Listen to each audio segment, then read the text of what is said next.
Hello everyone. Friends, in the film on Hope you saw that how a young boy who is a football player gets admitted to the hospital due to a tragic accident. His body gets paralyzed due to it, and hence he becomes very disheartened in life. He starts thinking that his life has come to a standstill. But then there is another boy who was admitted next to him at the hospital, encourages him to look forward in life. He fills his life with a ray of hope again. And he starts recovering due to this. And similarly, there have been several warriors and leaders in the history of our country who continued to overcome the obstacles of their lives by believing in themselves. And they successfully overcame all the obstacles of their lives. Like Rani Lakshmi Bai, Rani Chennamma, Chhatrapati Shivaji. We will learn about one of these greatest leaders, Rani Lakshmi Bai's inspiring journey, which is indeed outstanding. Thank you. Bundele हर बोलो के मुंह हमने सुनी कहानी थी, खूब लड़ी मर्दानी वो तो झांसी वाली रानी थी. Rani Lakshmi Bai was born on 19th November 1828 in the district of Varanasi to a Marathi Brahmin family. Her childhood name was Manikarnika. Her family fondly called her Manu. Her father's name was Moropant Tambe and mother's name was Bhagirathi Sapre. Manu's parents originally belonged to Maharashtra. Moropant was a Maharashtrian and worked for Maratha Baji Rao during those times. Mother Bhagirathi Sapre was a well-cultured, intelligent and a religious lady. When Manu was 4 years old, she unfortunately lost her mother. Because there was no one to take care of Manu at home, so her father asked her to accompany him to Baji Rao's court, wherein the lively and beautiful Manu charmed everyone around her, so everyone would lovingly call her Chabili.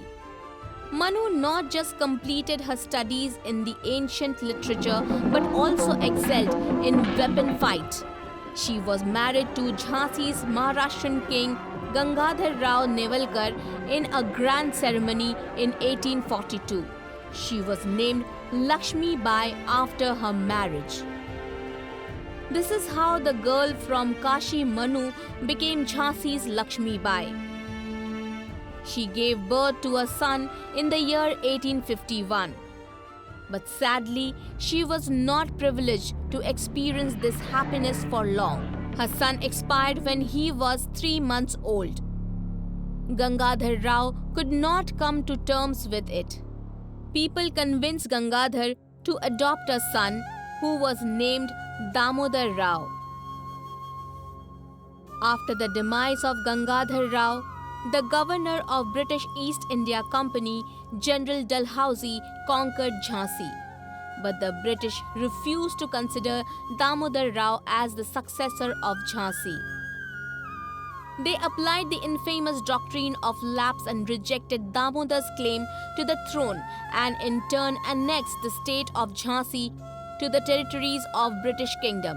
John Lang represented her legal battle against the East India Company. Rani Lakshmi Bai filed a case in a court in London, but it was not possible to win a legal battle against the British. So after a series of arguments, unfortunately the legal case was dismissed. The British officials conquered the state of Jhansi along with its wealth. The British decided to recover the debt to Rani Lakshmi Bai's husband by deducting a portion from her monthly expenses. As a result of this, Rani was also ordered to leave the fort of Jhansi and shift her base in Rani Palace. But Rani Lakshmi Bai did not give up till the end. She decided to protect the state of Jhansi at any cost. Rani Lakshmi Bai started to strengthen the security of the state and she formed a self-saver group. Women too were made to be a part of this group, wherein they provided war-related training. Jhalkari Bai, who resembled Rani Lakshmi Bai, was appointed as an important member of this group. During the period of September and October in 1857, the kings of the neighboring states Orcha and Datia thought Rani Lakshmibai was not strong enough and attacked her. But Rani was successful in defeating both of them. Rani Lakshmibai's rebel and courageous avatar was disliked by the British East India Company. In January 1858, the British started attacking Rani Lakshmibai of Jhansi and they surrounded the state by the month of March. The British kept battling over a span of 2 weeks and captured the place.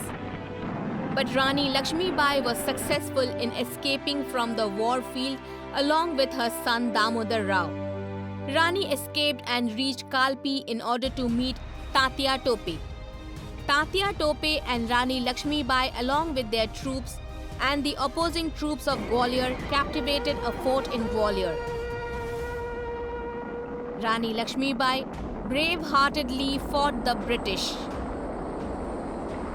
But on 18th June 1858, Rani Lakshmibai breathed her last while she was fighting a battle against the British in Kota Ki Sarai near Gwalior.